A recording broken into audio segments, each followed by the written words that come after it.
હરિગુરુ વૈષ્ણવ ત્રણેયનો ત્રિવેણી સંગમ અહીંયા એકત્ર થયો.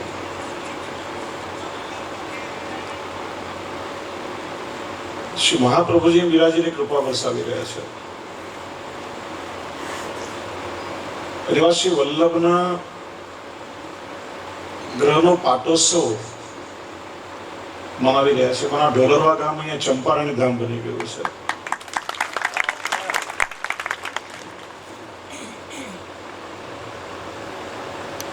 શ્રી વલ્લભની અસીમ કૃપા છે.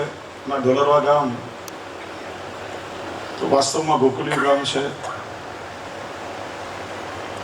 અમરાપર, ઢોલરવા, બરવાડા, સરોસરા, આ સૃષ્ટિ પર પ્રાતસ્મરણી દાદાશ્રીની અસીમ કૃપા હતી.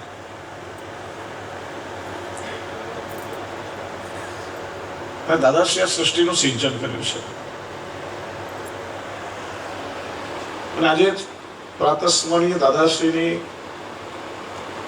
કૃપાનું જ વળ આપ સૌના મુખ પર દેખાઈ રહ્યું છે. 3 દિવસથી બધા ખૂબ આનંદ ઉત્સવ મનાવી રહ્યા છે. ભારતીય સંસ્કૃતિ ઉત્સવ પ્રધાન છે. પુષ્ટિ માર્ગમાં વિશેષ ઉત્સવ પ્રધાન છે. 12 મહિનામાં 56 ઉત્સવ આપણે મનાવીએ છીએ. ઉત્સવ કોને કહેવાય? લાલુ ભટ્ટજી ટીકામાં 3 પ્રકાર બતાવે છે: ઉત્સવ, મહોત્સવ અને મહામહોત્સવ. ઉત્સવ, ઉત એટલે આનંદ, સવ એટલે પ્રસવ. ત્યારે હૃદયમાં સહેજ આનંદ પ્રગટ થવા લાગે. પરિવારના લોકો આપણે ઘરના અંદર મનાવી લઈએ એ ઉત્સવ. મહોત્સવ આખું કુટુંબ ભેગું થાય, ઘરના આંગણામાં, ઘરના ફળિયામાં મનાવે.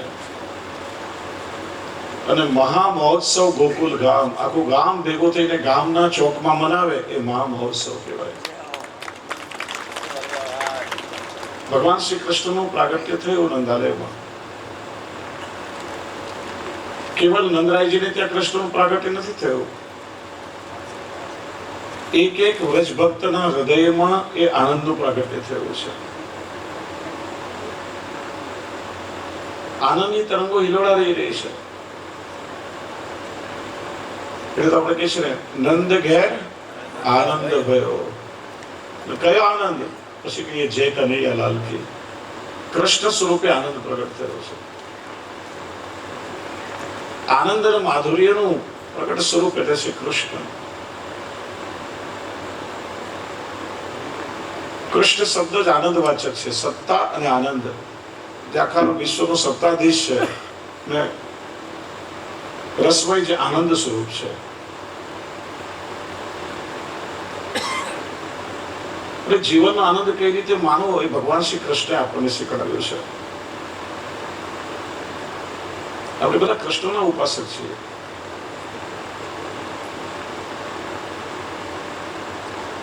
કૃષિર ભૂવાચક શબ્દનશ્ચ નિવૃત્તિ વાચક તયોરેક્ય પરબ્રહ્મ કૃષ્ણમ ઇત્યભિધીયતે.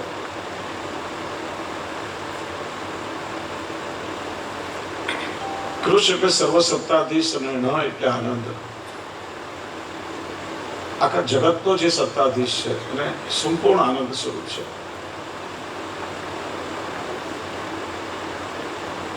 એ કૃષ્ણે આખા વિશ્વને પ્રેમ અને આનંદથી ભર્યું છે.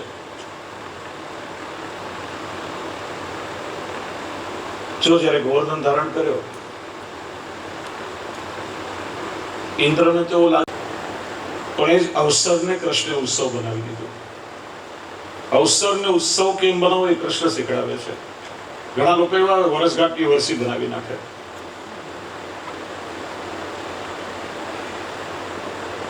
કાન કુંવર કે કર પલ્લવ પર માનો ગોવર્ધન નૃત્ય કરે. મેઘ મૃદંગી મૃદંગ ભજાવત, દામિની દમક માનો દીપ જરે. માનો શ્રી કૃષ્ણના શ્રેયસ પર ગોવર્ધન નૃત્ય કરી રહ્યો છે. મેઘની ગર્જનાઓ જેને મૃદંગ વાગી રહ્યું છે અને વીજળીના ચમકારા ભાવે કૃષ્ણની આરતી ઉતારી રહ્યા છે. વેણુ નાદ કરી, અધર સુદાનું દાન કરી સમગ્ર વ્રજ તત્વને આનંદથી તરબોળ કરી દીધા છે. એટલા માટે જો અન્ય જ્ઞાન માર્ગમાં અને પુષ્ટિ માર્ગમાં શું ફરક? માણસ કોઈ વધારે પડતો ભક્તિમાં કે જ્ઞાનમાં ઊંડો કૂપી જાય ને, એના જીવનમાં નિરસતા આવી જાય. કોઈ કોઈનું નથી રે, કોઈ કોઈનું નથી રે. પુષ્ટિ માર્ગી વૈષ્ણવ શું કે? કહત સવન સો આવો આવો, બધા આવો ભેગા થાઓ, સાથે મળીને આપણે આનંદ ઉત્સવ મનાવીએ. આપ સૌ ઢોલરવાના વૈષ્ણવ, કોઈ અમદાવાદથી, કોઈ સુરતથી, કોઈ મુંબઈથી, ક્યાંથી બધા ભેગા થાય, સાથે મળીને બધા ઉત્સવ મનાવી રહ્યા છો. એટલે અવસરને ઉત્સવ કઈ રીતે બનાવવો, કૃષ્ણ શીખડાવે છે. વહેલી સવારે આપણે દૂધની તપેલી લઈને નીકળ્યા હોઈએ, પગમાં ઠોકર વાગે, દૂધ ઢોળાઈ ગયું. દુઃખી માણસ શું કે? હાય હાય, 60 રૂપિયા લીટર ઢોળાઈ ગયું, કોનું મોઢું જોયું આજે? વૈષ્ણવ શું કરે?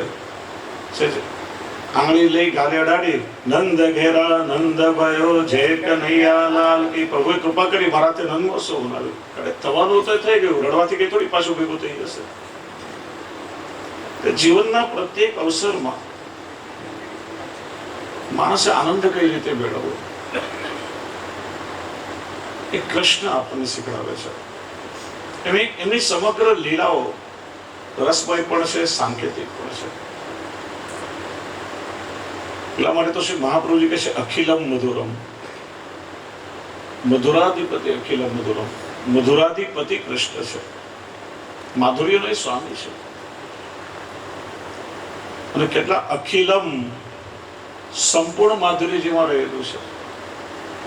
સંપૂર્ણ માધુર્ય કૃષ્ણ સિવાય જગતમાં બીજા કોઈનામાં ન હોય. ઘણી વાર આપણે કહીએ ને, પરાણા ભાઈ છે બહુ સારા, પણ અમુક વાત બરાબર નથી. અમુક તો બધાને ખટકતું જ હોય. દરેકમાં કંઈક અમુક બધાને ના ગમે, બધાનું બધું બધાને ના ગમે. પણ કૃષ્ણ અખિલમ મધુરમ છે, નામમાં માધુર્ય છે. ગોપાલ કહો, ગોવિંદ કહો, શ્યામ સુંદર કહો, રાધે શ્યામ કહો, કોઈ પણ નામથી બોલાવો એ માધુર્યનો અનુભવ થશે. એના સ્વરૂપ માટે કહેવાય સાક્ષાત મન્મથ મન્મથ કોટી કંદર પલાવની. મન્મથ એટલે કામદેવ ને મન્મથના મનનું પણ જે મંથન કરી નાખે. અને લીલાઓ પણ માધુર્ય છે, મધુર છે પ્રત્યે. એમાં યશોદાજીના ખોળામાં ખેલી રહ્યા હોય, કે ગાયો ચરાવી રહ્યા હોય, કદમના વૃક્ષ પર ચરણ ટેકવીને વેણુનાદ કરી રહ્યા હોય, કે કુરુક્ષેત્રના રણ મેદાનમાં 5 જણની શંખનો નાદ કરી રહ્યા હોય, ગોપીઓના ચીર ચોરી રહ્યા હોય, કે દ્રૌપદીના ચીર પૂરી રહ્યા હોય, કોઈ અસુરનો સંહાર કરી રહ્યા હોય, વાલ બાલ સાથે રમી રહ્યા હોય, ગોપીઓ સાથે રાસ ખેલી રહ્યા હોય, કે કુરુક્ષેત્રના મેદાનમાં ગીતાનો ઉપદેશ આપી રહ્યા હોય. પ્રત્યેક લીલામાં માધુર્ય રહેલું છે, સાંકેતિક પણ છે. પાલનામાં પોઢ્યા પોઢ્યા પ્રભુ પોતાના જે ચરણનો અંગુષ્ઠ લઈને અંગુષ્ઠપાન કરી રહ્યા છે. ગીતામાં કહેલી આત્મરતિ આત્મ મહાભોગનો સંકેત આપ્યો કે આનંદ આપણી અંદરથી પ્રગટ થાય છે. આનંદ ક્યારે બહારથી મળી શકતો નથી. માણસને અંદરથી આનંદ લેતા આવડવું જોઈએ, કારણ કે સુખ અને દુઃખ મનના કારણે છે. કોઈ 2 મીઠા શબ્દ તમને કયા, વખાણ કર્યા, માણસ રાજી રાજી થઈ જાય. કોઈએ 2 કડવા શબ્દ કયા, અપમાન કર્યું, માણસ દુઃખી દુઃખી થઈ જાય. બહારથી આવનારી લાગણીઓ છે. અને માણસનું મન જો આનંદથી ભરેલું હોય, કોઈ ગમે તે કે આપણને કઈ ફરક ના પડે. પેલો ગમે એટલું અપમાન કરે, અપશબ્દ બોલે, પેલો દુઃખી કરનારો પોતે દુઃખી થઈ જાય, આપણે દુઃખી ના થઈએ. આટલું કહું છું અને અસર નથી. એ કૃષ્ણે આપણને શીખડાવ્યું છે. શિશુપાલે 100 ગાળો આપી ત્યારે ભગવાને સુદર્શન ચક્ર છોડ્યું. ત્યાં સુધી તો આનંદ જ લીધો છે ભગવાને પણ. એટલે કૃષ્ણના જીવનમાંથી ઘણો સંદેશ આપણને મળે છે. શ્રી મહાપ્રભુજીએ એ સર્વોપરી જે પરબ્રહ્મ છે, જે અનંત કોટી બ્રહ્માંડના અધિપતિ છે, જે રસોઈસ ગૌલોક ધામમાં બિરાજે છે, એ કૃષ્ણને બાલકૃષ્ણ સ્વરૂપે સેવે કરીને આપણા માથે પધરાવી આપ્યા છે. સૌભાગ્ય છે આપણું. આપણા મસ્તક પર શ્રી વલ્લભજીને પધરાવી આપ્યા. સામાન્ય કોઈ પ્રાકૃત દેવ કે દેવી નથી, સાક્ષાત પરબ્રહ્મ છે. ઘણી વાર કહું છું, શ્રી મહાપ્રભુજી પહેલા ઘણા આચાર્ય થયા, મહાપુરુષો થયા, મહાનુભાવ થયા. ઘણા એ કહ્યું, ચાલો અમે તમને ભગવાનના ધામ સુધી લઈ જઈએ, અમે તમને ભગવાનના દર્શન કરાવીએ.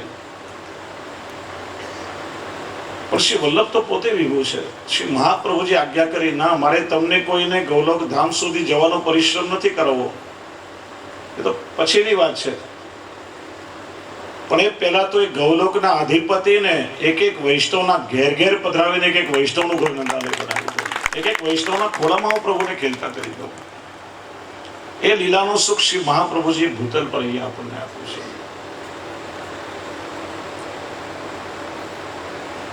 નંદાલયમાં જે મનોરથ થાય છે, કે વૈષ્ણવને ત્યાં મનોરથ થાય છે, એ કઈ એમ નથી. એ કોઈ માત્ર પ્રદર્શન નથી. બધો જ ક્રમ શ્રી મહાપ્રભુજી ભાવાત્મક બનાવ્યો છે.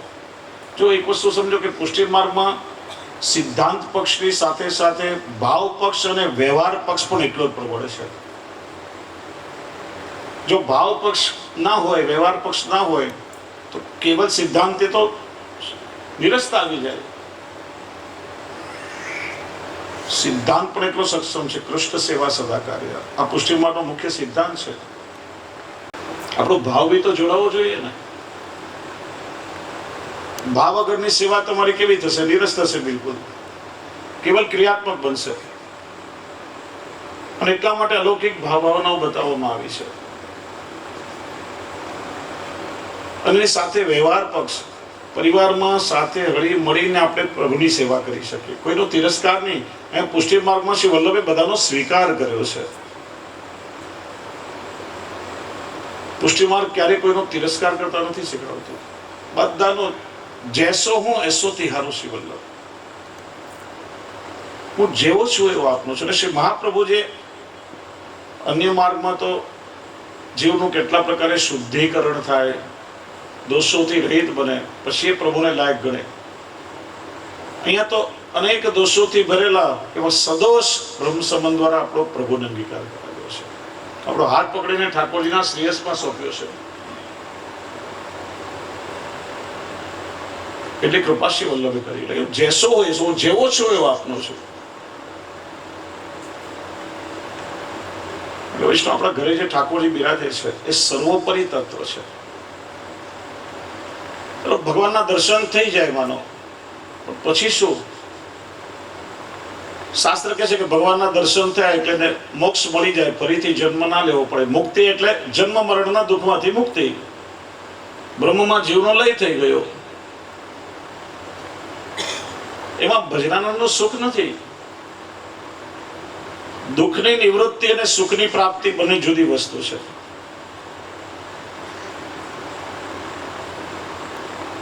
દુઃખ દૂર થવું, જન્મ મરણનું દુઃખ દૂર થયું, પણ એમાં કોઈ સુખની અનુભૂતિ નથી. જીવનો બ્રહ્મમાં લય થઈ ગયો, પછી એ ભજનાનંદનો આનંદ ના લઈ શકે. ગોળનો સ્વાદ ચાખવો હોય તો તમે ગોળથી જુદા રહીને ચાખી શકો. પોતે તમે ગોળનો રવો બની જાઓ તો ગોળનો સ્વાદ ના માણી શકો. એમ ભગવાન બનીને ભગવાનનો આનંદ ના પડે, ભક્ત બનીને તમે ભગવાનને માણી શકો. જે શુદ્ધાદ્વૈત બ્રહ્મવાદમાં પ્રભુની સાથેનું ઐક્ય અને વ્રજ ભક્તોના ભાવ અનુસાર સેવા રીત પ્રીત બ્રજજન કી જનહિત જગ પ્રગટાઈ. પ્રેમ લક્ષણા ભક્તિ દ્વારા પ્રભુને માનવાનો, અનુભૂત કરવાનો, એની રસાનુભૂતિ કરવાનો માર્ગ શ્રી વલ્લભે બતાવ્યો છે. હું તમને એક પ્રશ્ન પૂછું, તમે ઠાકોરજીની સેવા કરો છો, આ સેવાનું ફળ શું? પુષ્ટિ માર્ગમાં સાધન પણ સેવા છે, ફલ પણ સેવા છે, પણ સેવાનું ફળ શું? સેવા ફલરૂપા જ છે, પણ સેવાનું ફળ શું મહાપ્રભુ બતાવે છે? ભગવદ રસાનુભૂતિ. કે ઠાકોરજીની સેવા કરતા કરતા એક સમય એવો આવે, વ્યસન અવસ્થાએ જીવ પહોંચે, પ્રભુની સાથે જ્યારે તાદાત્મ્ય થાય ત્યારે આ જ નેત્રથી ઠાકોરજીની લીલાના દર્શન થાય, આ જ કામથી પ્રભુની વેણુનાથનું શ્રવણ થાય, આ જ હાથથી ઠાકોરજી તમારા હાથે સામગ્રી અરોગે, જેને તનુ નવત્વ કહેવામાં આવે છે. આ દેહ અલૌકિક બની જાય, એ પુષ્ટિ માર્ગની ફલરૂપતા છે. પૂર્ણ રૂપે તમે પ્રભુને માણી શકો, અને સેવા વગર શક્ય નથી. એટલા માટે શ્રી મહાપ્રભુજીએ એક એક વૈષ્ણવના ઘેર ભગવત સેવા પધરાવી છે. નંદાલયમાં ગુરુના ગ્રહમાં ઠાકોરજી બિરાજતા હોય, ત્યાં તમને હરિ ગુરુ વૈષ્ણવ ત્રણેયનું સાનિધ્ય મળે. આપણા ઘરે એ વ્રજ ભક્તોના નિજ ગ્રહના ભાવથી ઠાકોરજી બિરાજે છે, જે આપણા ઘરે બિરાજીને આપણને સુખ આપે છે. મનોરથો આપણે સુંદર કરીએ. આ તો પ્રભુના ગૌલોક ધામમાં નિત્ય વ્રજ ભક્તો વિવિધ પ્રકારના મનોરથો કરીને ઠાકોરજીને લાડ લડાવે છે. પણ એ જ પ્રભુની નિત્ય લીલાના મનોરથોનું પ્રગટીકરણ ભૂતલમાં શ્રી ગુસાઈજી પ્રભુ ચરણે ભોગ રાગ અને શૃંગારનો સમયો પહેરી કરાવ્યું છે. એ મનોરથોનું દર્શન જ્યારે આપણે કરીએ ત્યારે સીધું એ નિત્ય લીલાનું અનુસંધાન થાય કે આ સુખ તો પૂર્વમાં લીધું છે, પ્રભુની નિત્ય લીલામાં અનુભવ મને થયો છે. કેટલો અદભુત સમન્વય કરાવ્યો છે. વૈષ્ણવ આપણે ભાગ્યશાળી છે. જે સુખ દેવોને નથી મળ્યું. તો છાક લીલામાં તમે જુઓ, પેલા મધુમંગલનું દહીં ઠાકોરજી એટલું દહીં અરોગ્યા. પેલા તો બ્રહ્માજીએ વિચાર્યું કે આ ગોવાળિયાઓ કેટલા ભાગ્યશાળી છે કે જેને પ્રભુનું સીધું અધરામૃત મળી રહ્યું છે. મીઠો મદન ગોપાલ, આજ દધી મીઠો મદન ગોપાલ. એ લીલાનું શ્રવણ કર્યું હશે. અરે અધરામૃત ચખાડ, આને પાત બનાએ દોના દિયે સબન કો બાટ. કદમના વૃક્ષના પાંદડા તોડી નાના નાના દોના એટલે દળિયા બનાવી ભરી ભરીને બધાને આપ્યો. થોડા સખાઓ બાકી રહી ગયા, માટલીમાં દહીં ખલાસ થઈ ગયું. કનૈયા, તારું અધર્મ તમને નથી મળ્યું, અમને પણ તો ચખાડ. જીને નહીં પાયો સુનો રે ભૈયા મેરી હથેલી ચાટ. હથેળીમાં થોડું લાગ્યું, લો ચાટી લો. વિચારો કેટલા ભાગ્યશાળી છે, પ્રભુનું અધરામૃત મળી રહ્યું છે. હમણાં જળાશયમાં હાથ ઘાસા કરવા માટે આવશે ત્યારે અધરામૃતની કણિકાઓ એમાં પડશે એમ વિચારી માછલાનું રૂપ લઈ અને પ્રતીક્ષા કરવા લાગ્યા. પણ અધિકાર વગર પ્રભુનું અધરામૃત ના મળે. ઠાકોરજીએ સખાઓને કહ્યું, આજે રજમાં હાથ ઘાસા કરીને ઉપરણામાં પહોંચી લો, આજે જલમાર્ગ નથી ધોવાના. બ્રહ્માજી પ્રતીક્ષા કરતા રહ્યા. દેવોને પણ દુર્લભ છે. એ શ્રી વલ્લભની કાનીથી ઠાકોરજી ઘરે બિરાજે છે તો નિત્ય આપણને પ્રાપ્ત થાય છે. તો ભાગ્યશાળી કોણ? દેવોથી વધારે ભાગ્ય આપણને આપ્યું છે. ઠાકોરજી 11 વર્ષ 52 દિવસ વ્રજમાં બિરાજ્યા. પ્રભુએ 11 વર્ષ 52 દિવસ વ્રજમાં લીલા કરી. પછી વ્રજ છોડીને મથુરાને ત્યાંથી દ્વારકા પધાર્યા. ફરી ક્યારે પાછા નથી પધાર્યા વ્રજમાં. જીવનભર વ્રજ ભક્તોએ વિપ્રયોગ કર્યો છે. એ શ્રી વલ્લભની કાનીથી આપણા ઘરે બિરાજે છે અને શરીરમાં પ્રાણ છે ત્યાં સુધી નિત્ય તમારી સેવા સ્વીકારે છે. તો વિચારો કે વધારે ભાગ્યશાળી કોણ? જે સુખ કોઈને નથી મળ્યું એ શ્રી વલ્લભે કૃપા કરીને આપણને આપ્યું છે. એમનો ઋણ ક્યારે આપણે ના ચૂકવી શકીએ. એટલા માટે તો અદેય દાન દક્ષ સર્વોત્તમજીમાં શ્રી વલ્લભનું નામ છે. અદેય, જે કોઈ ના આપી શકે. અન્નદાન, વસ્ત્રદાન, ભૂમિદાન, દ્રવ્યનું દાન કોઈ પણ આપી શકે, પણ જે કોઈ ના આપી શકે ભગવત સ્વરૂપાનંદનું સુખ શ્રી વલ્લભે કૃપા કરીને આપણને આપ્યું છે. એટલા માટે આપણે ભાગ્યશાળી છે. શ્રી ગુસાઈજી એમના માટે કહે છે, વસ્તુત કૃષ્ણ એવ ગોડ ભાવ ય સ્વામીની પ્રગટ કૃષ્ણ અવતાર. ઠાકોરજી અને સ્વામીજી બંને ભાવ શ્રી વલ્લભમાં બિરાજે છે. અન્ય સંપ્રદાયમાં તો ત્યાં શંકા છે, ગુરુ ગોવિંદ દોનો ખડે કાકો લાગુ પાય, બલિહારી ગુરુદેવ કી ગોવિંદીઓ દિખાય. ત્યાં ગુરુ અને ગોવિંદ બંનેમાં ભિન્નતા છે. એ તો આપણે ભાગ્યશાળી છે કે ગુરુ ઠાકોરજી પોતે શ્રી વલ્લભ સ્વરૂપે પોતાની લીલાનો વિસ્તાર કરવા માટે અવતાર ધારણ કર્યો છે. એટલા માટે આ માત્ર સંયોગ નથી. કેટલાય જન્મો ભટક્યા હશો, કેટલાય દેવદેવીઓને પૂજ્યા હશે, આપણા પર પ્રભુની કૃપા થઈ વૈષ્ણવ કુળમાં જન્મ થયો. એક એવા પરિવારમાં ઠાકોરજી આપણને જન્મ આપ્યો છે કે જેમાં એમની ભક્તિ કરવા માટે બધી અનુકૂળતા કરી આપી છે. સંયોગ નથી. ઠાકોરજી તમારી પાસે કોઈ અલૌકિક પુરુષાર્થ સિદ્ધ કરાવવા માંગે છે, કોઈ ભગવત કાર્ય તમારી પાસે કરવા માંગે છે ઠાકોરજી. એટલા માટે આ અવસર પ્રભુએ આપ્યો છે. શ્રી વલ્લભે કૃપા કરી આપણો હાથ પકડીને ઠાકોરજીના શ્રીહસ્તમાં સોંપ્યો અને પ્રભુ શ્રી વલ્લભની સાથે વચનથી બંધાયા છે કે જેને આ બ્રહ્મ સંબંધ કરાવશો હું એનું વરણ કરીશ. પ્રભુ સાથે અલૌકિક સ્વરૂપે આપણું વરણ થાય છે. આપણે તો ઠાકોરજીને ભૂલી જઈએ, ઠાકોરજી આપણને ક્યારે ભૂલતા નથી. આપણે કેવા જીવ છીએ?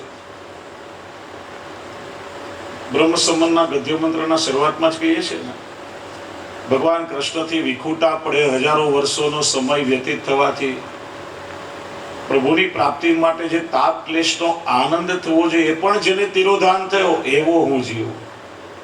કેવા જીવ છીએ આપણે? લૌકિકમાં કોઈ સ્વજન, કોઈ પ્રિય વ્યક્તિ દેશ વિદેશ બહાર જવાનું હોય તો ભેટી ભેટીને આપણે રડીએ ને, માણસ દુખી દુખી થઈ જાય. પાછા ક્યારે મળશું આપણે કોણ જાણે. પાકીટ ક્યાંય ખોવાઈ ગયું હોય, કેટલા બધા ઊંચા ઊંચા થઈ જાય. માઇકમાં એનાઉન્સમેન્ટ કરો ને અમારું પાકીટ ક્યાંક પડી ગયું છે. પેલી સોનાની ચેન ખોવાઈ ગઈ હોય તો બેચેન થઈ ગઈ. બધી વાત જવા દો, પેલા મોબાઈલનું નેટવર્ક ના મળતું હોય તો અહીંયા ગયા ત્યાં ગયા, પેલા ખૂણામાં આગાસી પર ચડ્યા, કેટલા વ્યાકુળ થઈ જઈએ. કોઈ દિવસ મનમાં તાપ થયો છે કે મારા ઠાકોરજીથી વિખૂટો પડીને ભૂતલ પર આવ્યો છું, મારા પ્રભુ મને ક્યારે મળશે, મારા પ્રભુનો સાનુભાવ મને ક્યારે થશે? જે મારા અંશે છે, હું જેનો અંશ છું, એ પાછા મને ક્યારે મળશે? એવા આપણે જીવ છીએ. અને એ જન્મ જન્માંતરનો વિપર્યોગ શ્રી વલ્લભે કૃપા કરીને દૂર કરાવ્યો છે. ગ્રહે સોપત શ્રી ગોવર્ધન નાથે આપણો હાથ પકડી અને ઠાકોરજીના શ્રીહસ્તમાં સોંપ્યો છે. આનાથી વિશેષ બીજી કઈ કૃપા કરી? પણ તો વારે ઘડીએ કહું છું, કોઈ ઉત્તમ વસ્તુ અનાયાસ આપણને મળી હોય, પણ જો એની ઉત્તમતાનું જ્ઞાન ન હોય ને તો એ ઉત્તમતાનો આનંદ પણ આપણે લઈ શકતા નથી. કરોડો રૂપિયાનો હીરો તમને મળ્યો હોય પણ તમે એને પથ્થર સમજતા હો તો એની કિંમત શું? પારસમણી અનાયાસે તમને મળ્યો હોય. હું ઘણી વાર કહું કે ચાતુર્માસ કરવા માટે એક સંત નદી કિનારે રોકાયા. ચાતુર્માસ પૂરો થયો, સંત ત્યાંથી આગળ પ્રસ્થાન કરવા તૈયાર થયા. વિચાર્યું કે આ ધોબીએ 4 મહિનાથી મારી સેવા કરી છે, કઈ કઈને આપું, એની દરિદ્રતા ટળે. જોડીમાંથી પારસમણી કાઢીને આપ્યો. સંત ચાલ્યા ગયા. અનાયાસ એવું થયું કે બીજા વર્ષે પાછું ચાતુર્માસ કરવા માટે ત્યાં જ રોકાવાનું થયું. અને જોયું તો એ જ ધોબી પાછો કપડા ધોવા આવતો હતો. સંતે વિચાર્યું કે ગયા વર્ષે મેં આને પારસમણી આપ્યો છે, નજીક ગામના કપડા ધોવે છે. સંતે પેલા એમ કહ્યું, ભાઈ યાદ છે ગયા વર્ષે મેં તને એક પથ્થર આપ્યો હતો, મારા બહુ સરસ, દરરોજ એનાથી ઘસી ઘસીને નાવું છું. અરે મૂર્ખા, મેં તને પારસમણી આપ્યો હતો. આપ્યો તારે કેવું હતું ને? મૂલ્યનું જ્ઞાન ન હોય આવી સ્થિતિ થાય. ઉત્તમ વસ્તુ મળી હોય પણ ઉત્તમતાનું જ્ઞાન ન હોય, કઈ પામી ન શકો. એમ વૈષ્ણવ કુળમાં આપણને જન્મ મળ્યો પણ આપણી વૈષ્ણવતાનું જ્ઞાન ન હોય તો એનાથી આપણે શું પામી શકીએ? ભાગવતજીમાં યાદવોને દુર્ભાગી કહેવામાં આવ્યા છે. ઉદ્ધવજી વિદુરજીનો સંવાદ છે. દુર્ભાગો બત લોકો એમ યાદવો નિત્રામપી. યાદવ કુળમાં યુગ પુરુષ ભગવાન શ્રી કૃષ્ણ પરબ્રહ્મ પોતે પ્રગટ થયા. ના આપણે પ્રભુના સ્વરૂપને ઓળખી શક્યા, ના એમની પાસેથી કઈ જ્ઞાન મેળવી શક્યા, ના એમની કઈ સેવા કરી શક્યા. એમને પ્રભુ આપણને છોડીને પાછા સુધામ પધારી ગયા. એટલો જ અનુભવ થાય, ચંદ્રનો આસ્વાદ ન લઈ શકે એમ પ્રભુના સ્વરૂપને આપણે જાણી ન શક્યા, એટલા માટે દુર્ભાગી છે. એમ શ્રી વલ્લભની કૃપાથી આ માત્ર સંયોગ નથી મળ્યો, આપણને એક અવસર મળ્યો છે. શ્રી મહાપ્રભુજી આપણી પાસેથી કંઈક અલૌકિક પુરુષાર્થ સિદ્ધ કરાવવા માંગે છે, ત્યારે એ આપણી વૈષ્ણવતાનું જ્ઞાન આપણને હોવું જોઈએ. મારા ઈષ્ટ કોણ છે, મારા આચાર્ય કોણ છે, મારી ગુરુ પરંપરા કઈ છે, મારો પુષ્ટિ માર્ગ શું છે, મારા સ્વમાર્ગી સિદ્ધાંત શું છે, વૈષ્ણવ તરીકે મારું કર્તવ્ય શું છે. હું એમ નથી કહેતો કે ભણીને બધાએ પીએચડી કરવાનું છે, પણ આ પાયાની સમજ તો દરેકની અંદર હોવી જ જોઈએ. દરેકને પોતાના સ્વધર્મની પાયાની સમજ હોવી જ જોઈએ. તો જ તમે કઈ એમાંથી પામી શકો, તો જ તમે માર્ગમાં આગળ વધી શકો. ખાલી ગળામાં કંઠીનો ભાર પહેરીને ફરવાથી ઉદ્ધાર નહીં થઈ જાય. એક કંઠી પહેરી છે ને સાર્થક કરવી જોઈએ. મેં શ્રી વલ્લભની કંઠી પહેરી છે. મારા શ્રી વલ્લભ મારી પાસે શું અપેક્ષા રાખે છે? વસ્ત્ર, પાત્ર, સામગ્રી, એ બધામાં આપણે વિચાર કરીએ કે ઠાકોરજી ઉત્તમ વસ્તુના ભોગતા છે. ઉત્તમમાં ઉત્તમ વસ્તુ સામગ્રી બધું પ્રભુને આપણે ધરાવીએ. કોઈ દિવસ પોતાની જાત માટે વિચાર કરો કે મેં મારી જાતને મારા ઠાકોરજીને લાયક રાખી છે કે નહીં, હું મારા પ્રભુને લાયક છું કે નહીં. મારા શ્રી વલ્લભને, મારા ઠાકોરજીને કેવો વૈષ્ણવ ગમે. મોટા ભાગે આપણે લોકો આજે સમય બગાડી રહ્યા છે. સેવા સ્મરણ છોડીને ગામની પંચાયતમાં, ગામના લૌકિક વ્યવહારમાં, સુરદાસજીની ભાષામાં કહીએ, આજ કામ, કાલ કામ, પરસો કામ કરવાનું, કામી મેં પરસી મરનું છે. આજની સ્થિતિ, માનવીના જીવનની સ્થિતિનું વર્ણન કર્યું છે. જન્મ તેરો બાત ન બીત ગયો, 10 બરસ ખેલ્યો લડકાઈ, પીછે કામને મોહી લ્યો. 10 વર્ષ બાળપણમાં વીતી ગયા. શું ભગવાન ને શું ભક્તિ કઈ સમજ નથી. સમજ આવી ત્યાં શું થયું? 18 વર્ષે જીવનમાં કામ આવ્યો, અનેક પ્રકારની ઈચ્છાઓ થવા લાગી. 20 વર્ષે વિષયનો વિષ વળગ્યો, અને આ વિષયનું વિષ પચાવવું બહુ સહેલું નથી. 5 વસ્તુઓ જેને જીવનમાં મળે: સદપંથ, સદગંથ, સદગ્રંથ, સદમંત્ર અને સત્સંગ. 5 વસ્તુ જેને જીવનમાં મળે એ આ વિષયના વિષને પચાવી શકે.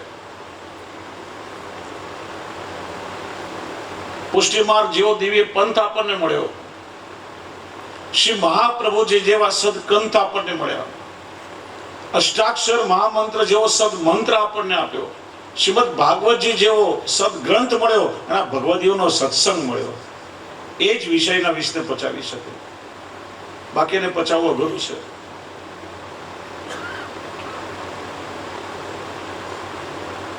ત્રીસ વર્ષ થયા.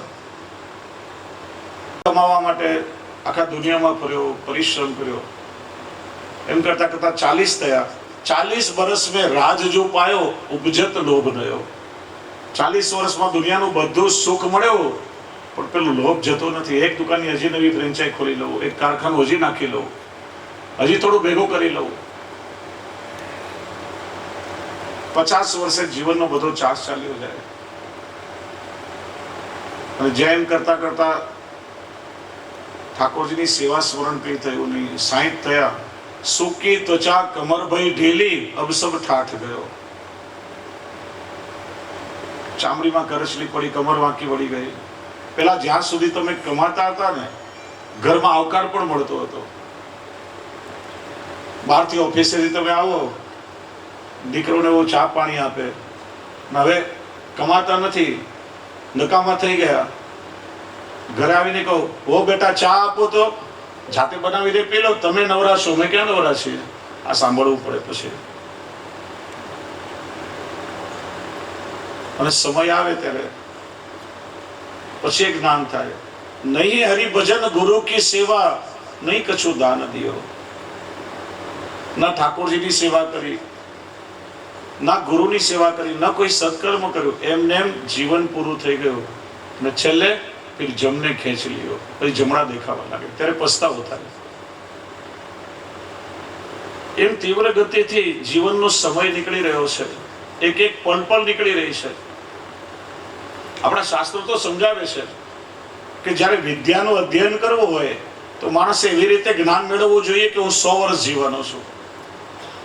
અને ઠાકોરજીની સેવાને ભક્તિ કરવા બેસો ત્યારે વિચારવાનું કે આજે મારા જીવનનો છેલ્લો દિવસ છે, કાલે હું હોઈશ કે નહીં, આજનો લાવો લીજીએ ને કાલે કોને દીધી છે. જેટલી થાય એટલી સેવા આજે કરી લઉં, જેટલો થાય એટલો સત્સંગ પ્રભુનું સ્મરણ આજે કરી લઉં, કાલની ક્યાં મને ખબર છે.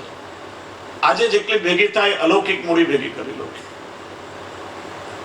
લૌકિક સંપત્તિ તો ભેગી કરીએ છીએ, એ કામ નહીં લાગે. હું એક બહુ મજાની વાત કહું તમને. આ રૂપિયા પૈસા ને સાધનો ભેગા કરીએ ને ત્યારે આપણે વિચાર નથી કરતા કે પાપ કરીએ છીએ કે પુણ્ય. બસ જે મળે જે માર્ગે ખાલી ભેગું જ કરવું છે. મજાની વાત એ છે, સાચું ખોટું કર્મ કરી જે સંપત્તિ ભેગી કરો છો ને એ બધું મૂકીને જવાનું છે, પણ એના માટે કરેલા કર્મો એ સાથે આવશે ને જન્મ જન્માંતર ભોગવવાના છે. આટલું સમજાઈ જાય ને તો માણસ સાવધાન થઈ જાય. જેટલું ભેગું કરો છો એ બધું મૂકીને જવાનું છે. કારણ વગર આપણા છોકરાઓને માટે આપણે બહાર મૂકીએ, બેટા ચિંતા ના કરો, 7 પેઢી ખાઓ એટલું મૂકતો જાઉં છું. મૂકીને જતા નથી, મૂકીને જવું પડે છે. કોઈ મૂકીને જતા નથી. આપણે એવી કોઈ વ્યવસ્થા જ નથી કે તમે સાથે લઈ જઈ શકો. મારો આરબીઆઈ કે એસબીઆઈ ની એક શાખા ઉપર ખુલી ગઈ તો મૂકીને જવાના છો? કોઈ જવું પડે છે. એના માટે કરેલા કર્મો સાથે આવશે. એક સામાન્ય વાત છે, કઈથી અમેરિકા જવું હોય કે યુરોપ ફરવા જઈએ કે બ્રિટન જઈએ, ભારતના રૂપિયા ચાલે ખરા ત્યાં? હા કે ના? ના ચાલે ને. ડોલરમાં કે યુરોમાં કન્વર્ટ કરવા પડે. એટલે આલોક છોડીને પરલોક જશો તો ત્યાં વાપરવા માટે કઈ મૂડી જોશે? એટલે તો કહ્યું ને, ભાથુ ભક્તિનું સાથે લઈ જજો. જે સત્કર્મ, જે પ્રભુની ભક્તિ કરી હશે ને એ તમારી સાથે આવશે. એક છેલ્લે સમય માણસને પસ્તાવો થાય કે આવો સરસ અવસર મને મળ્યો, કાંઈ ના કરી શકે. બહુ સરસ પ્રસંગ આવે છે. આત્મારામ નામનો એક માણસ, એને વિચાર કર્યો મારે જીવનમાં કોઈ સત્કર્મ કરવું છે. એના માટે કોઈ સુંદર સ્થાન મને મળે. ગામમાં એક બહુ સરસ ધર્મશાળા નદીના કિનારે હતી. સુંદર વાતાવરણ, પવિત્ર સ્થાન, બધી અનુકૂળતા હતી. એ ધર્મશાળાના 5 ટ્રસ્ટીઓ હતા. પેલો આત્મારામ આવ્યો ટ્રસ્ટીઓ પાસે, ભાઈ મારે કંઈક સત્કર્મ કરવું છે, આ તમારી ધર્મશાળા મને ભાડે જોઈએ છે. પેલા ધાર્મિક હતા બધા કે સત્કર્મ કરવો હોય તો તું અહીંયા આવીને રે, મારે ભાડું પણ નથી જોઈતું, લાઈટ પાણી બધું તને મફતમાં. પેલા આવીને રહી ગયો. 15 દિવસ થયો, મહિનો થયો, કઈ સત્કર્મ ના કરે. 5 ટ્રસ્ટીઓ આવ્યા, યાદ કર્યું, ભાઈ આ ધર્મશાળા અમે તને સત્કર્મ કરવા માટે ભાડે આપી છે, કઈ સત્કર્મ કરવો હોય તો કર, નહીં તો ખાલી છોડીને ચાલ્યો જા. પેલું કે કરવું તો છે પણ થોડા સાધન ભેગા કરી લો, થોડા રૂપિયા, થોડા સાધનો બધું ભેગું થાય પછી સત્કર્મ કરો. બીજા 2 મહિના થઈ ગયા. ટ્રસ્ટીઓ કે ભાઈ અમે સમજી ગયા કે તો અહીંયા ઘર જમાઈ થઈને રહી ગયો છે, કઈ કરવું ધરવું નથી, હવે તું ધર્મશાળા ખાલી કર. પેલો કે આ તો મારી માલિકીની છે, થાય કરી લો. કેસ ગયો કોર્ટમાં. પેલા વકીલોએ દલીલથી સાબિત કરી દીધું કે આ ધર્મશાળા ટ્રસ્ટની માલિકીની છે. ન્યાયાધીશે સિપાહીઓને હુકમ કર્યો, બધો સામાન બહાર ફેંકો ને હાથ પકડીને બહાર કાઢો. સમજમાં આવી વાત? આત્મારામ એટલે આપણી આત્મા, ધર્મશાળા એટલે શરીર. આપણે માનીએ છીએ કે આપણને પોતાને આપણી માલિકીનું છે, પણ એ ભાડેથી રહેવા માટે મળ્યું છે અને એક દિવસે ખાલી કરીને જવાનું છે. જેટલું સત્કર્મ થાય એટલું કરી લેવું જોઈએ.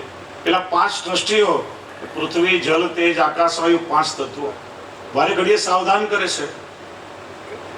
ક્યારેક માઇલ્ડ એટેક આવ્યો, ક્યારેક શુગર વધી ગયું, ક્યારેક બ્લડ પ્રેશર વધી ગયું. સાવધાનીને સંકેત મળે છે આપણને કે ભાઈ સમય ધીરે ધીરે નજીક આવી રહ્યો છે, છતાંય આપણે ચેતતા નથી. પછી કેસ ગયો કોર્ટમાં ધર્મરાજા પાસે.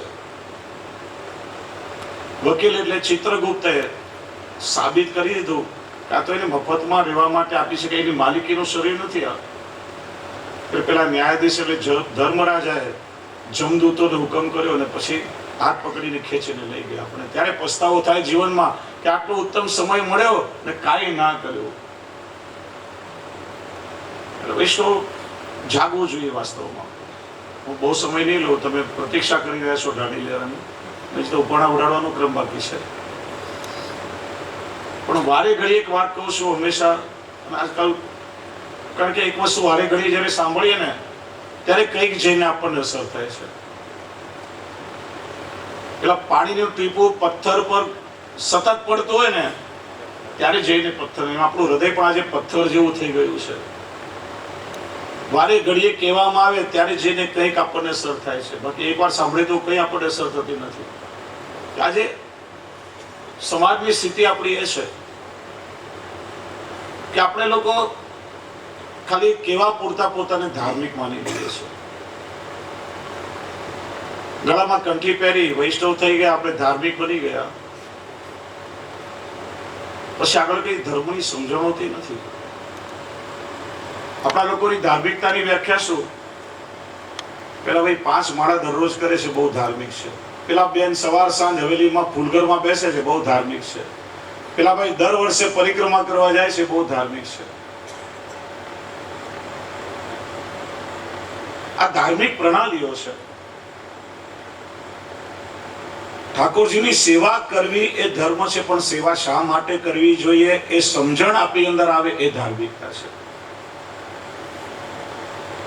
બ્રહ્મ સંબંધ લેવું એ આપણો ધર્મ છે, પણ બ્રહ્મ સંબંધ શા માટે લેવું જોઈએ ને લીધા પછી શું કરવું જોઈએ એ સમજણ આપણી અંદર આવે એ ધાર્મિકતા છે. તમે વ્રજમાં યાત્રા કરવા જાઓ, વૈષ્ણવ કરવી જોઈએ, સાધન પ્રણાલી છે, પણ વ્રજ તત્વ શું છે, શા માટે આપણે વ્રજમાં જઈએ છીએ, આ વ્રજ તત્વને જ્યારે તમે ઓળખો ત્યારે ધાર્મિકતા કહેવાય. નહીં તો પેલા હીરો ભોગે જઈ આવ્યો ને ડેલે હાથ દઈ આવ્યો, એના જેવી દશા થાય.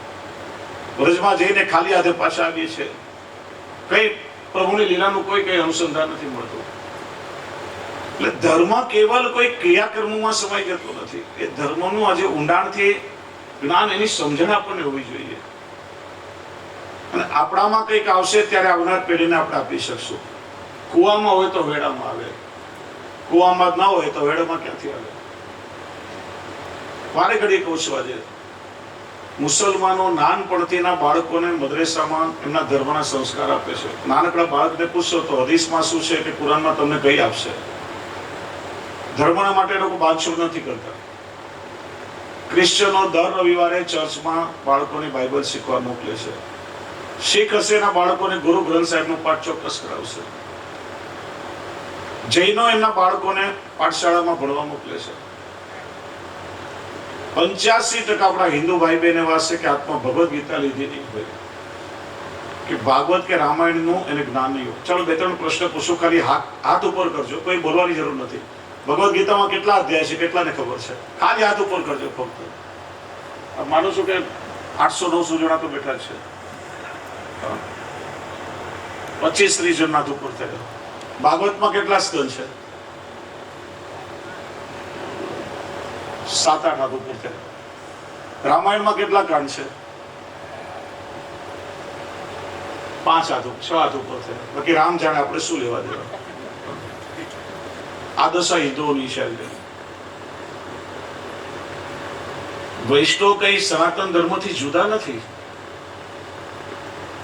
આ આપણે એવું માની લઈએ કે વૈષ્ણવ થઈ ગયા તો બીજું બધું આપણે સમજવાની શું જરૂર? પુષ્ટિ માર્ગ એ સનાતન વૈદિક ધર્મનો પાયો છે.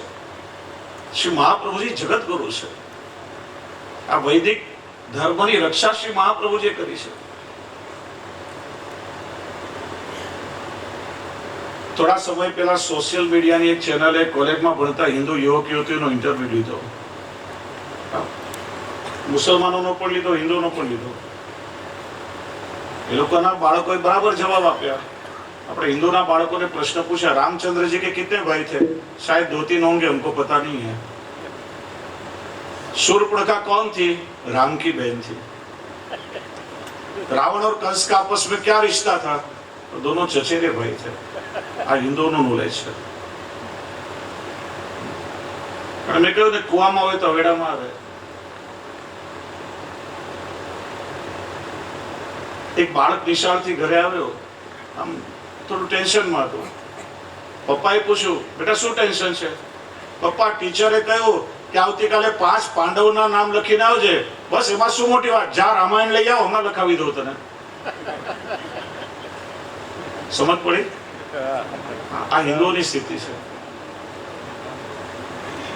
બાપાને ઘરમાં ખબર ન હોય, પછી બાળકોને શું શીખવાડી? એક અડધો કલાક પોતાના ઘર માટે, પરિવાર માટે, બાળકોના ભવિષ્ય માટે ટીવી, મોબાઈલ, ઇન્ટરનેટ આ બધું બંધ કરી પરિવારમાં સાથે બેસો. ભગવદ્ ગીતાના 2-3 શ્લોક વાંચો, બને તો એક અધ્યાય વાંચો. ભાગવતજીના શ્લોકોનો પાઠ કરો. રામાયણના ચરિત્ર બાળકોને સમજાવો. 84-252 વૈષ્ણવની વાર્તાના પ્રસંગો બાળકોને સંભળાવો. આપણા પૂર્વજો આપણા માટે દીવાદાંડી છે. એમનું જીવન કેવું હતું, કઈ રીતે ઠાકોરજી મળ્યા, આપણામાં શું ખામી રહેલી છે સમજાશે. શ્રી હરિરાયજીનું બળે કઈ સમજ આપી કે જેનાથી એક હિન્દુ થવાનું ગૌરવ મને થાય, કે ધર્મ સાથે જોડાવાનું મન મને થાય.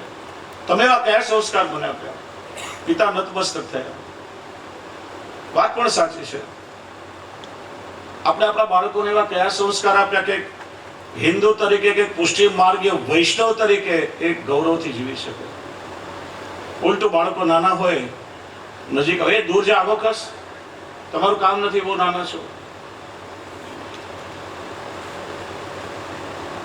દીકરા દીકરી કે હવેલીમાં દર્શન કરી આવીએ, બહુ નાના છો, લોકો શું કહેશે? ભક્ત બની ગયા, હમણાં કઈ જવાની જરૂર નથી. આપણા બાળકોને એવું ટાંક્યા ખેંચીને દૂર કરીએ છીએ. બીજી વસ્તુ, આજે સત્સંગ રહ્યો નથી. નવી પેઢીને માર્ગનું જ્ઞાન ક્યાંથી મળશે? આજે દુસ્સંગનો પ્રભાવ એટલો બધો વધી ગયો, કારણ કે આ કાલનો પ્રભાવ છે. તમે જો, કોઈ મુસલમાન એના ધર્મની નિંદા નહીં કરે, અરે બીજો કોઈ કરશે તો ફતવાઓ ફરી જશે. કોઈ ક્રિશ્ચન એના ધર્મની નિંદા નહીં કરે, શીખ એના ધર્મની નિંદા નહીં કરે. સૌથી વધારે ધર્મનું નિકંદન કાઢ્યું આપણા હિન્દુ લોકોએ. પહેલી વાત તો કે ક્યાં જવું, ક્યાં ના જવું, ક્યાં માથું નમાવવું, કઈ ગતાગમ નથી. પેલા ગાડરિયા પ્રવાહની સાથે જ્યાં ભીડ ભેગી થાય, જ્યાં ટોળા દેખાય, એ ટોળામાં આપણે ચાલ્યા જઈએ. પછી આપણને કઈ દોષ દેખાય એટલે આપણે લોકો ધર્મની નિંદા કરવા લાગીએ. આનાથી મોટો બીજો કોઈ અપરાધ નથી. પહેલી વાત છે કે જ્યાં જાઓ ત્યાં સમજી વિચારીને જાઓ. બીજું, જ્યારે આપણે માર્ગમાં દ્રઢ થયા ને એકવાર, તો જીવનમાં કસોટી આવે કે આપણી દ્રઢતા કેટલી છે, આપણી અનન્યતા કેટલી છે, આપણી ટેક કેટલી છે. ઘણી વાર એવું સાંભળવા મળે જે સાંભળવાનું ના ગમતું હોય. ઘણી વાર એવું જોવા મળે જે જોવાનું ના ગમતું હોય. જીવનમાં કસોટીઓ આવે. કોઈ પરિસ્થિતિમાં આપણી દ્રઢતા, આપણો માર્ગ વિચલિત ના થવો જોઈએ. આપણી ટેક આપણે બીજાના માટે નથી લેતા. હા, તમને કોઈ વસ્તુ ના ગમતી હોય, દૂરથી હાથ જોડો, પણ ક્યારે પણ ધર્મની નિંદા ના કરો. આજે ચારે બાજુ એક થઈ રહ્યું છે. ભાવ બગડતા જરાય વાર નહીં લાગે. મા મહેનતે સત્સંગ કરીને ભાવનું પોષણ આપ્યું હોય, અને કોઈનો સંગ થયો, કોઈ એવી ચેનલ જોઈ, કોઈ એવું વાંચન થયું, ભાવ બગડતા વાર નહીં લાગે. ક્ષણ માત્રમાં ઠાકોરજીથી દૂર ફેંકાઈ જશો. જન્મના અંતરાય પડશે. બહિર્મુક્તના 4 સાધનો છે: અન્યાશ્રય, અસમર્પિત, અસદાલાપ અને દુસ્સંગ. ચારે આપણી અંદર ઘર કરીને બેઠા છે. આજે હજી આશ્રય પણ દ્રઢ થયો નથી. અસમર્પિત છૂટ્યો નથી, મોઢામાંથી અસદાલાપ ગયો નથી, અને દુષ્સંત તો ઠેક ઠેકાણે મળી રહેશે આપણને. વિચારો આપણી શું સ્થિતિ થશે. એ માટે આ સત્સંગનું પોષણ બહુ જરૂરી છે. ભાવ શુદ્ધ હોવો જોઈએ. સત્સંગનું પોષણ હશે, ભાવ પરિપક્વ થશે, દ્રઢતા આવશે, ક્યારે આપણા માર્ગથી આપણે વિચલિત નહીં થઈએ. બાળકોને સંસ્કાર મળશે અને આવનાર પેઢીનો પાયો મજબૂત હશે. એક વસ્તુ યાદ રાખો, આજે અત્યારે લડાઈ ચાલી રહી છે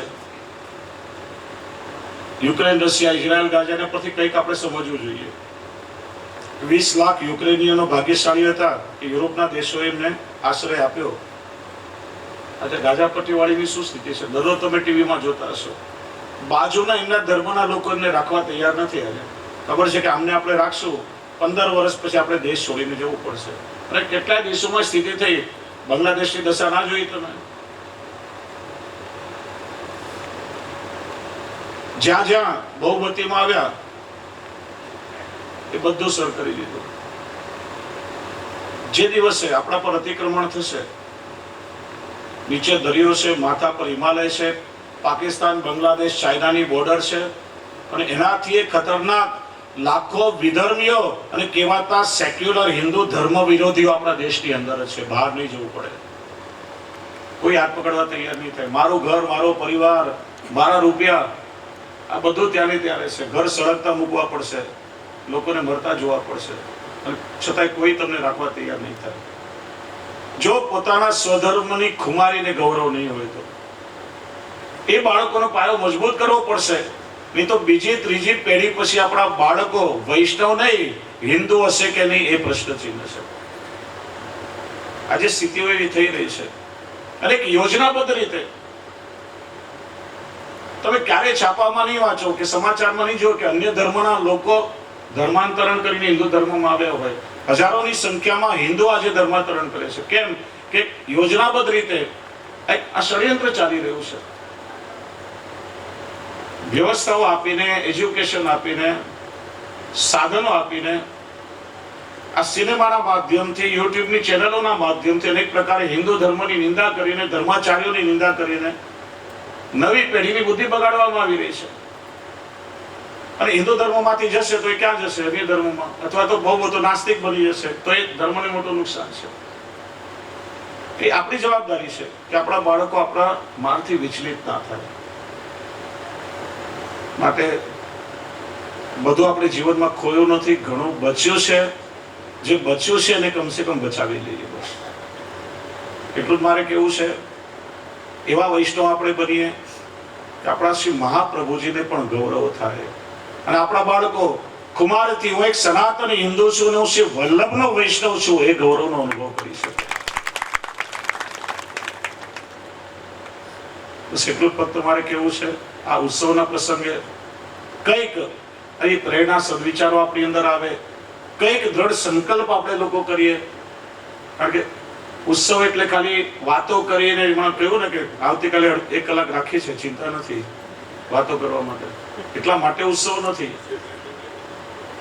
વાતો કરી, ભેગા થયા, ખાધો પીધો, મોજ માજા કરીને છૂટા પડ્યા. કોઈ બહુ સુંદર કલ્પના કરી. સાધતા ઐક્યને, પોષતા પ્રેમને, પ્રેરણાપાન સૌને કરાવે, રક્ષતા ધર્મને, સ્પર્શતા ભાવને, ઉત્સવો માનવીને સજાવે. આ ઉત્સવ નિમિત્તે આટલા બધા કાર્યો થઈ શકે. સંગઠન થાય. આ કલિયુગમાં સંગઠનની મોટી તાકાત છે. પરસ્પર એકબીજાની નજીક આવીએ, સારી પ્રેરણા મળે, સદવિચારો આવે, ભાવને પોષણ મળે, ધર્મની રક્ષા માટે કટિબદ્ધ થઈએ. આ બધો જ ઉત્સવ દ્વારા થઈ શકે. તો આ ઉત્સવ જ્યારે સમગ્ર ગામ અહીંયા એકત્ર છે, બધેથી ઢોલરવા વૈષ્ણવ આવ્યા છે, એટલે કંઈક મનમાં એવો સંકલ્પ કરીએ કે દાદાશ્રીનું આ ગામ છે, આપણા પ્રાતસ્મરણીય દાદાશ્રી, એ ઘરના આપણે સેવકો છીએ. ત્યારે આપણી નિષ્ઠા, આપણી દ્રઢતા, આપણી વૈષ્ણવતા ક્યારેય ચૂકીએ નહીં. શ્રી વલ્લભના ચરણોમાં દ્રઢ અનન્ય આશ્રય સિદ્ધ થાય. કુમારીને ગૌરવથી આપણે જીવીએ. ઠાકોરજીની આપ સૌના પર કૃપા થાય. એટલું કહી મારી વાણી પ્રભુના ચરણોમાં સમર્પિત. બોલીએ શ્રી વલ્લભાધીશ.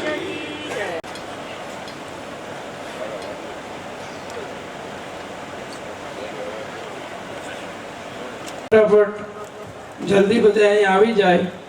આપણે એને આશીર્વાદ રૂપી ઉપરના આપશ્રી એમને ઓઢાડશે તો જે જેના નામ બોલો તરત આવી જાય. ખોલી નાખો, ખોલી નાખો, ખોલી નાખો. નાથાભાઈ, જીવરાજભાઈ વોરા, જેમના નામ બોલો તરત આવી જાય, કોઈ વાર ન લગાડે. એમને ઉપરના આપશ્રી પધરાવશે. ઢોલરવા ગામ વતીના નામ બોલું છું. મધુભાઈ નાનજીભાઈ વોરા, વિઠ્ઠલભાઈ ખોડાભાઈ વોરા, રજનીભાઈ બાલુભાઈ અરખાણી, રજનીભાઈ બાપુભાઈ અરખાણી, કનુભાઈ પુરાભાઈ કાનપરિયા, ઝવેરભાઈ પ્રેમજીભાઈ કિકાણી, મનસુખભાઈ લોજીભાઈ રામાણી, રાજુભાઈ પરસોત્તમભાઈ રામાણી, વીરજીભાઈ ભીમજીભાઈ વોરા. જેમના નામ મળે જલ્દી આવે, ગમે કે તાત્કાલિક આવી જાય. હિંમતભાઈ લાલજીભાઈ વોરા, મનુભાઈ મોહનભાઈ મારું, મધુભાઈ વીરજીભાઈ રામાણી, લાલજીભાઈ લક્ષ્મણભાઈ વોરા, રસિકભાઈ મેચરભાઈ વોરા, કનુભાઈ લક્ષ્મણભાઈ રામાણી, કૌશિકભાઈ રમેશભાઈ સુહાગિયા, અતુલભાઈ બાબુભાઈ બાલુભાઈ કિકાણી, બાબુભાઈ ઝવેરભાઈ ડોબરિયા, બાલુભાઈ ગોકુળભાઈ કાનપરિયા, નંદનભાઈ લવજીભાઈ મારું, દિનેશભાઈ લક્ષ્મણભાઈ વોરા,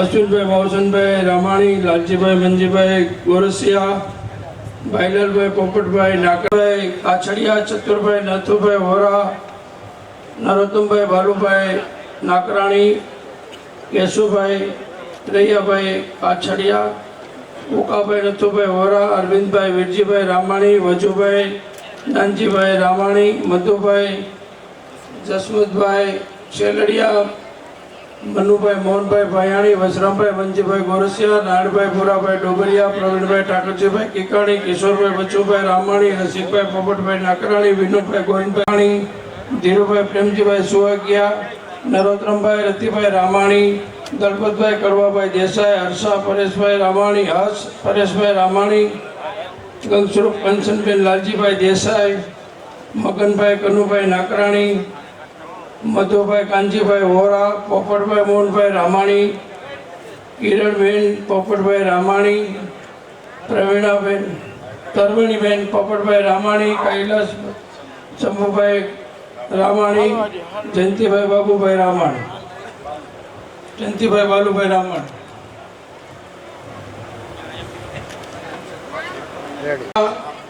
બાપુભાઈ અબાભાઈ વોરા, મધુકાંતભાઈ ગોબરભાઈ ડોબરિયા.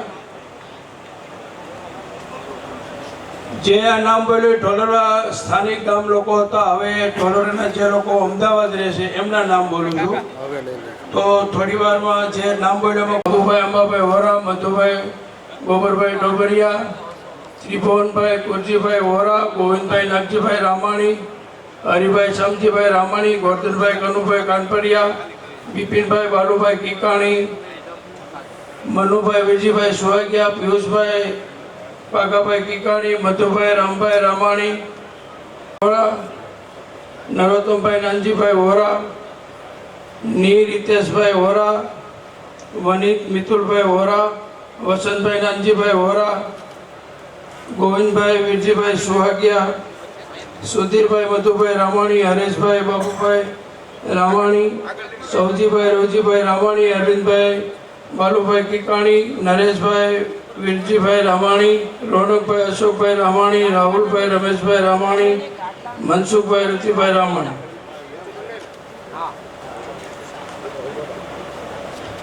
પંદર વર્ષનો પાટોત્સવ છે એટલે પાછું પણ ઘણા બધા છે. તો જેને વિનંતી આપને પણ આજે ખરેખર ઢોલોના ગામે ખૂબ જ સંપ અને એકતા બતાવી અને કનુભાઈ બાપાએ આદિકના વડીલોની મહેનતથી આજે આપણે જોઈ રહ્યા છીએ છેલ્લા 3 દિવસથી ભીતરમાં મહાપ્રસાદ બનાવી અને ઘણા બધા વૈષ્ણવ આજુબાજુના ગામના વૈષ્ણવને પણ ખૂબ જ મહાપ્રસાદ લેવડાવ્યો છે.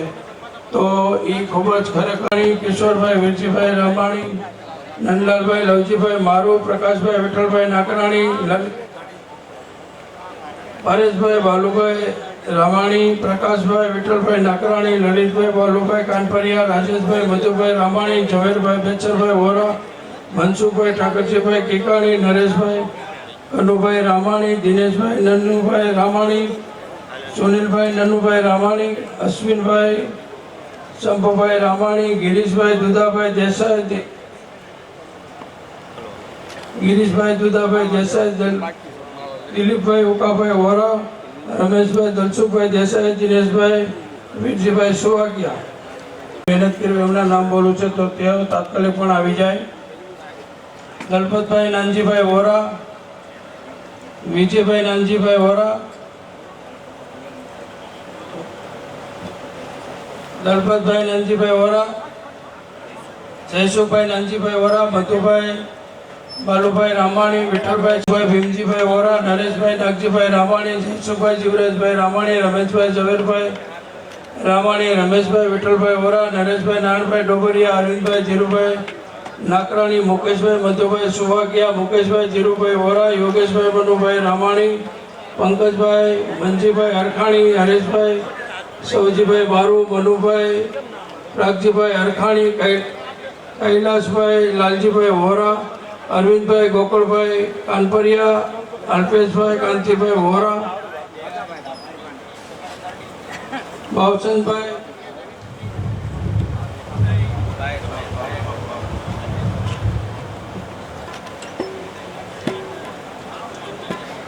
અરવિંદભાઈ ગોકળભાઈ કાનપરિયા, અલ્પેશભાઈ કાંતિભાઈ વોરા,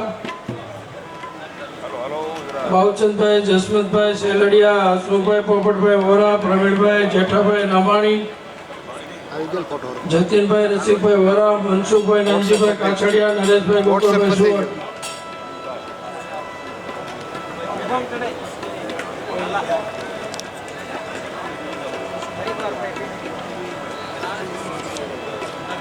લાલજીભાઈ લવજીભાઈ મારુ, સંજયભાઈ મનુભાઈ મારુ, ચંદુભાઈ સાવલિયા જાડિયા, પરેશભાઈ ચતુરભાઈ વોરા, જગદીશભાઈ છગનભાઈ વોરા,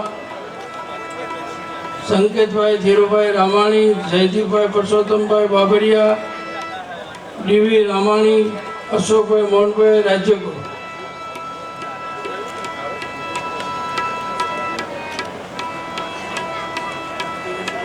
બાકી રહી જતું હોય અને નામનું રહ્યું તોય પણ આવી જાય. સુરત, અમદાવાદ કે સ્થાનિકમાંથી કોઈનું નામ સરસ સુખથી ભૂલાઈ ગયું હોય તો તેઓ પણ અહીંયા અંતરે આવી જાય.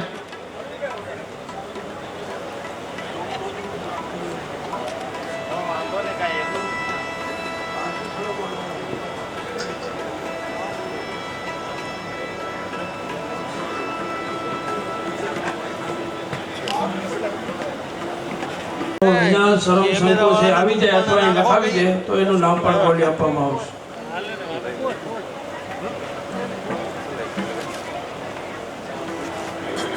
હા, ફૂલસુખથી કોઈ હજી કોઈ નામ ન હોય તો અત્યારે અમને નોંધાવી દે અથવા જાણ કરી દે.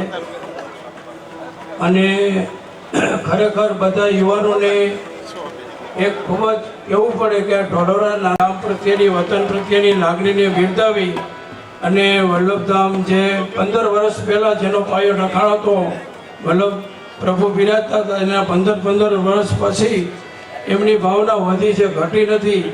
એ આજનો 3 દિવસનો પ્રસંગ જોઈ અને લાગ્યું. સવારમાં નન્મોત્સવ, શહેરમાં નાવનો મનોરથ, કચ્છના બંગલાનો મનોરથ અને ઢોલોરાના ગામમાં જે મિશ્રી ભોગથી મરજાદીના બધા ઠાકોરજી છે તે બધા ઠાકોરજી આજે નન્મોત્સવમાં બિરાજતા હતા. એ ખૂબ જ મોટી અધિકને ભાગ્યની વાત કહેવાય કે આ ગામમાં, નાના એવા ગામમાં 35 થી 40 સ્વરૂપો વિરાવી. અને હું તો બધાને વિનંતી કરું કે 2-5 વર્ષે આવો ઉત્સવ તો એ ગામની એકતા, અખંડતા અને ભાવ જળવાઈ રહે. હવે અમારે બાપભાઈનો વારો છે, એમનો પોતાના પ્રસંગનો, તો એક છે કે બાપભાઈનો આજે બધા ભાઈઓ થોડીક વિનંતી કરી કે અમારે પણ અમારો પ્રસંગ ઢોલોરામાં જ કરવો છે. તો હવે વધુ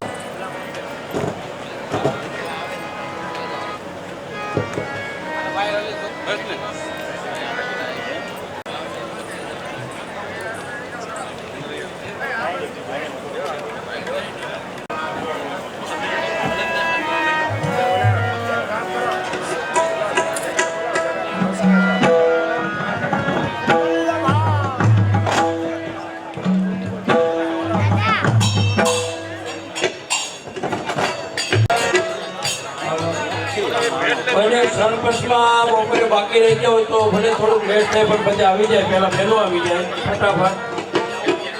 જેને બપોરે કે અત્યારે સરપંચનો લાભ ન મળ્યો તો તાત્કાલિક આપણે થોડીક ઝડપ રાખીએ, ત્યાર પછી આપણે દાંડીનો ક્રમ શરૂ કરીએ છીએ. તો પહેલા બહેનો આવી જાય, સરપંચમાં જે બાકી હોય તો પહેલા બહેનો અને પછી ભાઈઓ.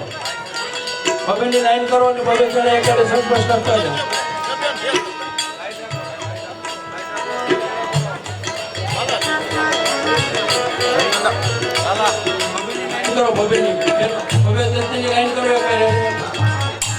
બેસવાની જરૂર નથી, ખાલી નીચે વળીને સરપંચ કરતા તો બેસવામાં ખોટો સમય લાગશે. બેસવાની જરૂર નથી.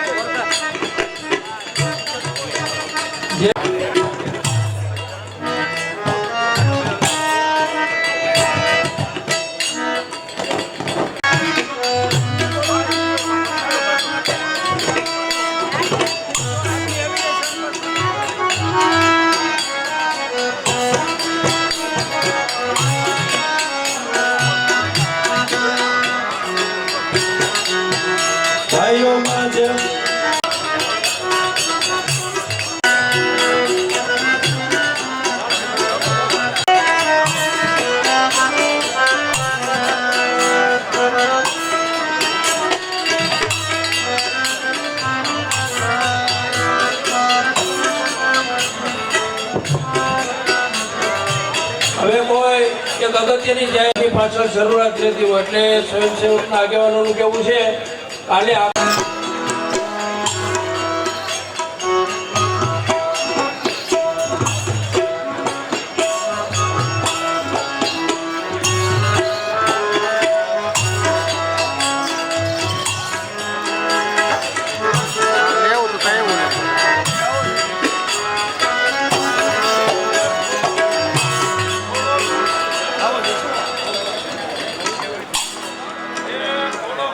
દંડવત કરજો એટલે આવો નવો મનનો રથા કામમાં થાય.